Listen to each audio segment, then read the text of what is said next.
What's going on, y'all? It's your boy Cool Colas here, and you are now tuning into a new video on my channel. But before we get all into the topic for today, I would love it if you did a few things. Hit the like button, share button, subscribe button, and the bell icon so that you get notifications for whenever I come out with new content on this channel. And then when you are finished, leave me a comment below. That way I can get back to whatever it is that you had to say about this topic. For today's topic, I want to give a quick lesson. I want to talk about why you constantly need to audit and evaluate and vet all of your relationships. So let's get into it. Being a part of the pro-Black movement and having a mindset that gears you to want to achieve Black empowerment means that you will have to constantly vet your circle and your relationships. Now, one could argue that this is a life skill and something that you are going to need to do in general, but being pro-Black entails that you do this even more efficiently, and you do it more regularly as well too. If you are somebody who wants to achieve Black empowerment in America and all over the globe, the most important thing that you need to understand is that it is an uphill battle. When we talk about perspectives and things that different people think, different mindsets, you have to understand that when people have perspectives on different issues, there are three different categories that these things can be placed in. You have popular opinions or popular perspectives. You have perspectives that are perceived as unpopular, or one may project as unpopular but are truly popular. And then you have truly unpopular perceptions and opinions. The pro-Black perspective is a truly unpopular perspective. It's not something that seems like controlled opposition. It's not something that is the norm or part of mainstream society. It is something that people truly are going to want to disagree with you and dump on you for. And the main reason why is because people have this innate desire to dump on Black society. They use us as a dumping ground. Even other Black people, specifically the Sambo class, love to use Black society as a dumping ground. We are always literally stomping down on ourselves. We are always talking badly about ourselves. We are always talking about how we got to do better. It's always those types of conversations. And most of that comes from internalized racism, because you have this idea of the dominant society who loves to go along and say that there's Black on Black crime issues and we need to pull ourselves up by our bootstraps and we can't get our community together and all this other stuff. So that's where a lot of this comes from. We listen to that all the time and we think that that's the problem. The problem is that we just need to improve. And there are so many different problems with our community. We tend to point to the lowbrow parts of society and try to make it seem like it's the norm. Without going on a tangent, my point in saying all this is that to speak positively about Black people and Black empowerment is something that is truly unpopular because of how regularly everybody else loves to talk badly about our community. It is extremely important for you to vet all of your relationships at the most efficient and highest level. And the reason why this is so important is because you need individuals who are going to be around you that are going to adhere to your growth, who are going to encourage the positive and empowering things that you are doing, are going to create peace for you, are going to be constructive, and actually want to see you succeed. The problem is that when it comes to evaluating relationships, whenever people tend to have this type of conversation, they tend to try to have it when it comes to their friendships, their intimate relationships, and even in some cases, their work-life situation. But I mean every single relationship. Literally every single relationship that you have should be evaluated. And I would even say evaluated on an annual basis. This means that you look at your friends, you evaluate your friends, you evaluate your wife or husband, you evaluate your significant other, you evaluate your family. That means your mama, your daddy, your auntie, your uncle, every single person who you come into contact with on a rather consistent basis. You should be regularly evaluating. And the main thing that you're evaluating is there a like-mindedness? Whether or not there is a commonality. Whether or not there's something that you and this individual can grow together in. Maybe you all have a similar skill that you are trying to both achieve, or that you are both trying to do something constructive with. Or maybe you have a pro-black mindset and the mindset of what you want to do in the movement is very similar. Or maybe it's both. Like-mindedness is very important because it's what helps us connect ourselves to other people. So it is very important for us to try to connect with individuals who have common goals. Because what happens a lot of times is if you connect with somebody who you don't have anything in common with, while you may be able to learn something that is efficient from that person or learn a lot of different new things from that person, ultimately you have to take the next step, which is evaluating whether or not the individual who you are connecting with is an open-minded individual, or whether or not they are somebody who is fixed and dogmatic in their beliefs. Speaking of changing opinions, one thing that you should never do when you are vetting your circle, just so you guys are aware, is you should never try to change the opinion of an individual who you are not like-minded with. You should use this as an opportunity to study who this individual is in this moment and who you want and where you want this individual to be in your life. You want to study them as they are, understand them as they are in that moment, and who they may have become if it's somebody who you have gotten acquainted to and have gotten used to. People change, that's inevitable. But you have to evaluate whether or not that change adheres to the person who you are and the like-minded connection that you are trying to create. Often when people talk about this idea of people changing, they love to place it in the category of being good or being bad. I don't care about good and bad. That's actually not relevant or pertinent to your process of auditing and vetting the individuals in your life. The way you need to look at it is the change that they have in this moment something that adheres to me having a relationship with this individual that I believe is going to grow and I believe is going to prosper? These are very effective things that you need to look at when it comes to whether or not this person changes or whether or not they are or are not different.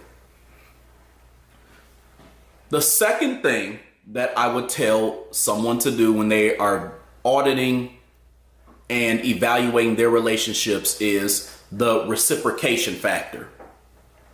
Do you find yourself always hitting this person up? Do you find yourself always contacting this individual? Do you find yourself never being able to get this person? Or it feels like trying to reach them is like pulling teeth. What is happening whenever you try to get in contact with them? Do you feel like they reach out to you? Do you feel like they are short when they speak with you? Do you feel like it's a draining conversation? Do you feel like it's a give and take? Do you feel like when you speak with them, they listen to the things that you say? And do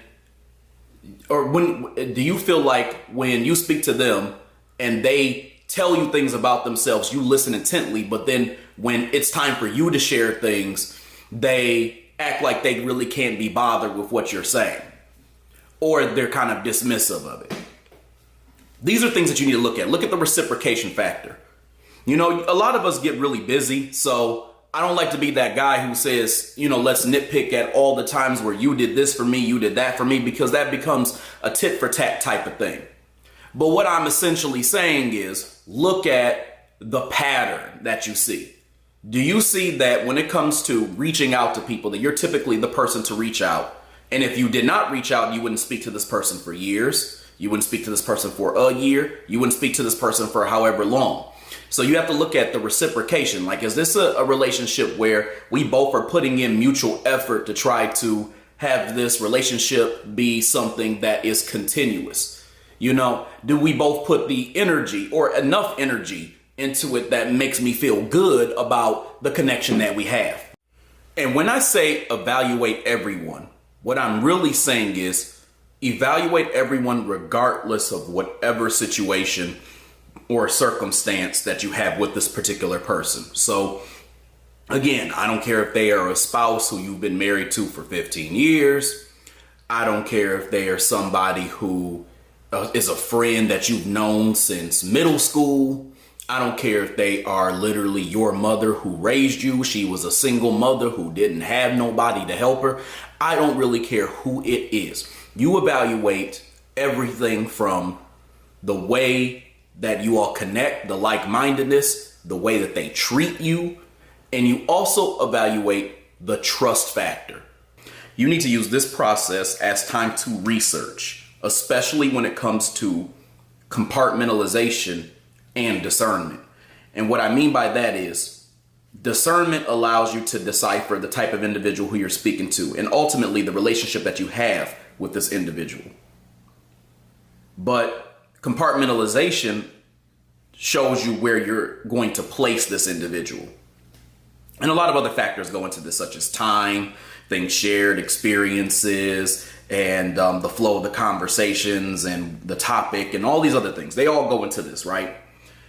But ultimately, you want to use the conversations and the experiences that you have with this individual as a time to think about where you will place them when it comes to your relationship. So if, for example, is this somebody who is a close friend? Is this somebody who is just a friend? Is this somebody who's an acquaintance? Is this somebody who you just simply don't like at all? Is this somebody who is a family member that you want to keep associating with? Is this a family member that you want to have a high and by with? Is this a family member that you want to stay clear of?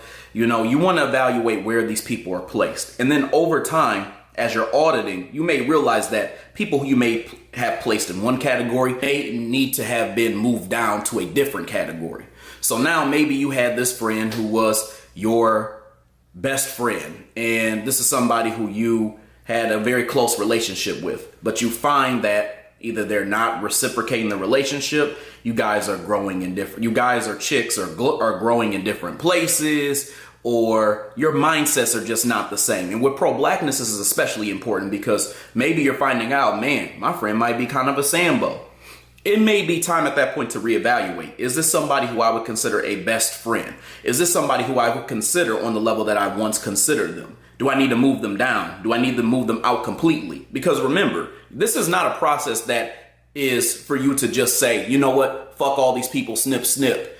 It's one of these things where you're evaluating where somebody is placed when it comes to your, I guess, for lack of better words, tier list. So you're tiering these individuals, and maybe even, I would say, putting them in different compartments of where they would be at in your life at that moment. Now, I want to make it clear, I'm also not being so shrewd to the point where you have to evaluate every little thing that somebody does all the time. I'm just telling you to look at patterns and look at things that will adhere and manifest a better relationship, or at least a more peaceful you, because you understand where things are at with this person or that person. So these are things that are going to help you when you're trying to evaluate your relationships properly. My wife and I had a conversation about this the other day, but I told her the 3 most important times where I evaluate the way a person communicates with me is when I tell them good news, when they either want something or I want something, and the 3rd time is when I tell them something negative or deep, or something that would be deemed negative or deep. The reason why these things are the most important is because they tell you a lot about the way a person is, the way they're going to respond, the way they think about things, so you know where to place them at. And again, with these categories, the way that you look at them, the way you see them, that's up to you, and that's your choice in how you want them to actually look. But ultimately, you need to use that time and those experiences to see how people respond to the things that you say, because life ain't easy. And if you have a bunch of quote unquote friends where everything's supposed to be just fun and jolly all the time, and y'all are supposed to just have conversations about just the good things, you don't really have friends. You have fun people. You have people who are only there when things are fun, when you can have good experiences, when you can go places and do things. You can go out to brunch, you can go to amusement parks, you can do interesting things, but that's just about it. So that's why that's also very important. So with that, one of the things that you need to look at is how do they respond to all these things? When you tell them positive things, are they actually happy for you? Do they actually congratulate you? Do they take the time to acknowledge what you've done specifically, even if they do congratulate you? Do they maybe pinpoint a memory of somewhere that you may have been and where they see you now? Do they show that they respect the process and what it took for you to get there? Or do they celebrate you when it comes to when you ask something of them or they ask something of you? That's another good time to look at whether or not this is a relationship that you want on one end or another. Look at how they respond to it. Are they individuals who are going to hold things over your head? Are you dealing with an individual who doesn't want to pay you back? An individual who doesn't want to come through? Are you looking at an individual who is looking down upon you the minute that you asked for help? Are you seeing a pattern of that individual always asking you for help or always asking you for things? Are you seeing a lack of gratitude? These are things that you want to look at as well too.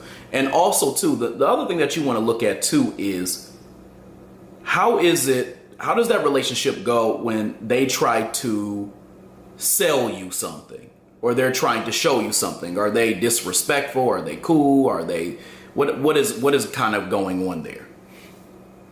Now, when it comes to the positive, the negative aspects and the things that you go through, this is the most important time when you are going to evaluate your friendship or relationship or whatever the case may be.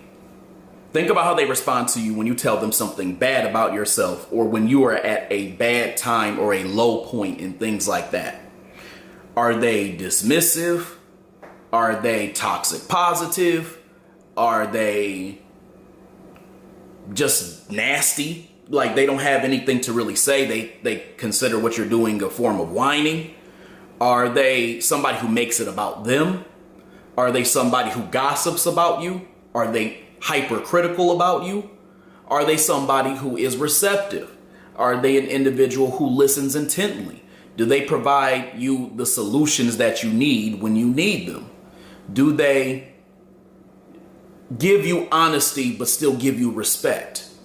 Are they careful with their words? Are they understanding of the things that you're going through? These are all important things as well too, and it's the most important because it tells you that if you get into a pickle, how are they going to react to it? Are they going to see it as a thing of this isn't a situation for both of us to try to figure out, like where I can give you tips? Ultimately, we know it's your situation. It's going to be, on you to make the final decision. But how can I be a piece of that? Or are they somebody like, dude, you on your own, you figure out your shit. You need to figure out the type of person who you're dealing with. Again, I'm not saying one is wrong, one is right. I'm just telling you to figure out who it is that you're dealing with. Because a big part of vetting your circle, and this is one of the biggest lessons that I had to learn when it comes to being pro-black, is the trust factor.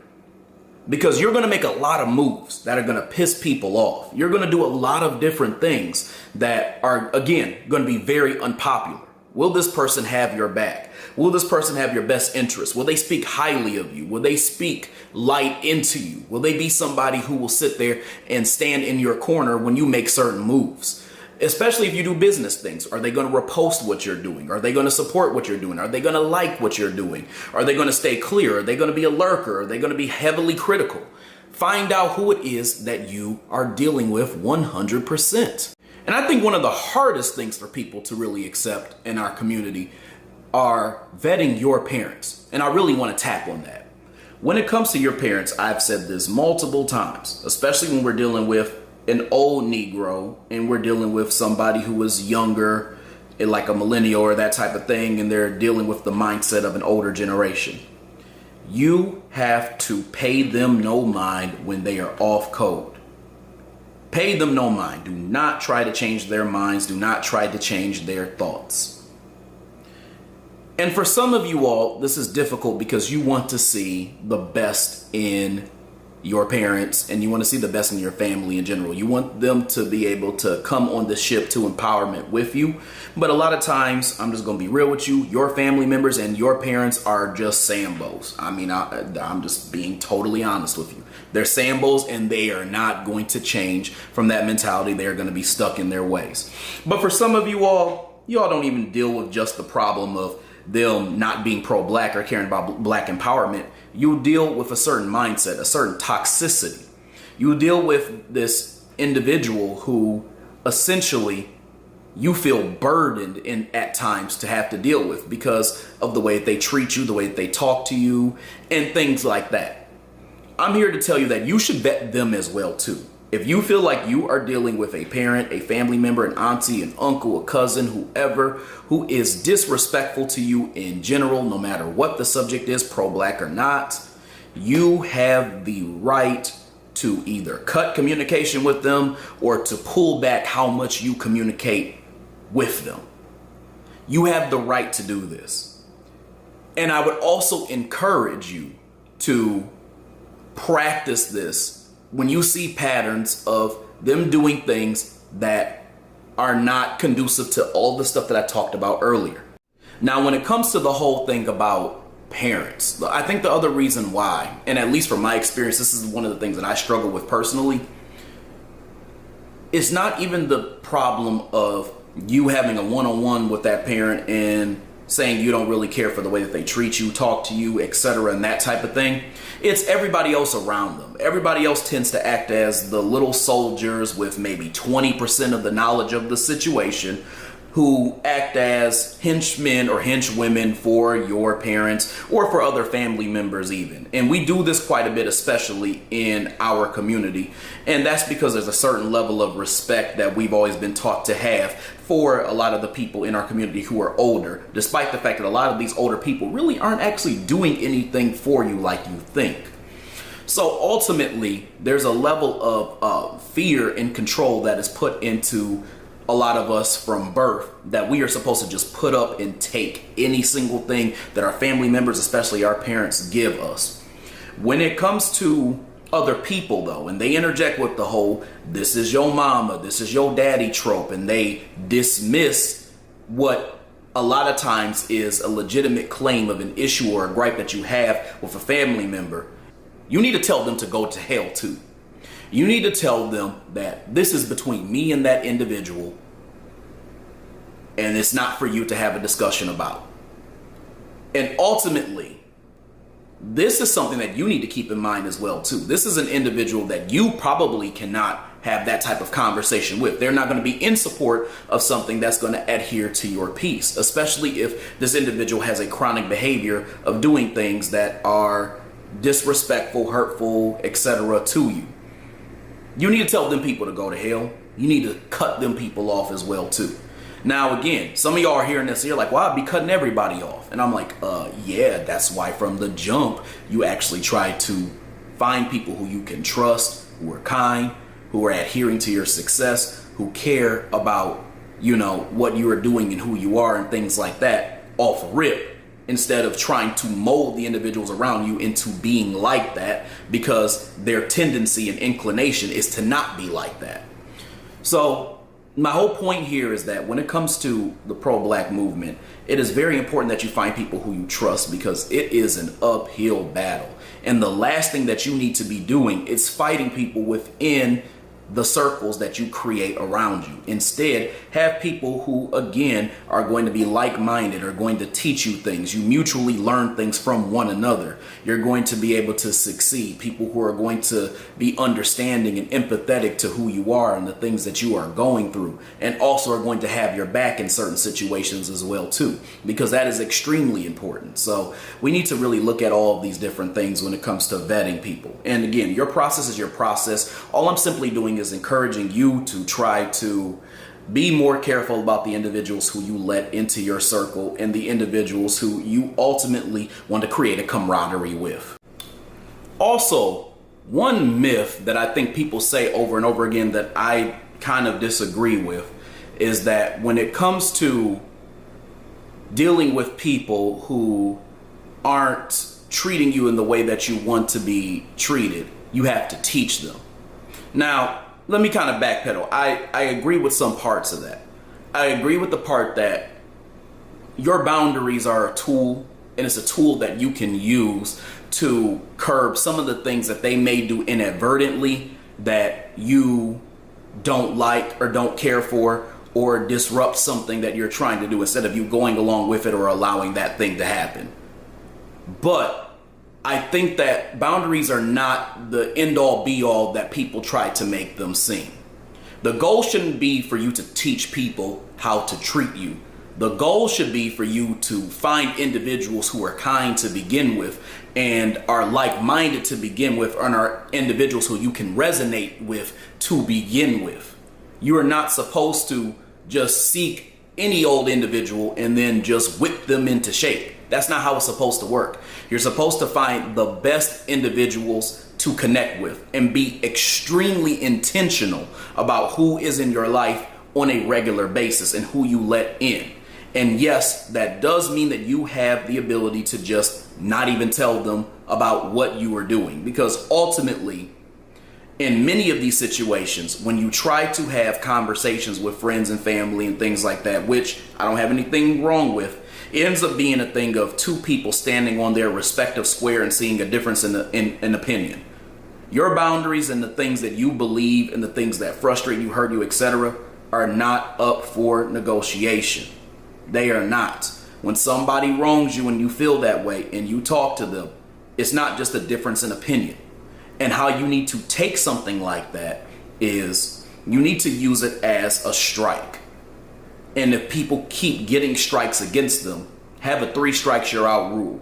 If people have a pattern of doing this thing where they're dismissing what hurts you even when you bring it up to them in conversation, then that means that you need to basically say bye-bye. And I don't mean literally say bye-bye. I mean just get your ass up out of there and snip that damn relationship.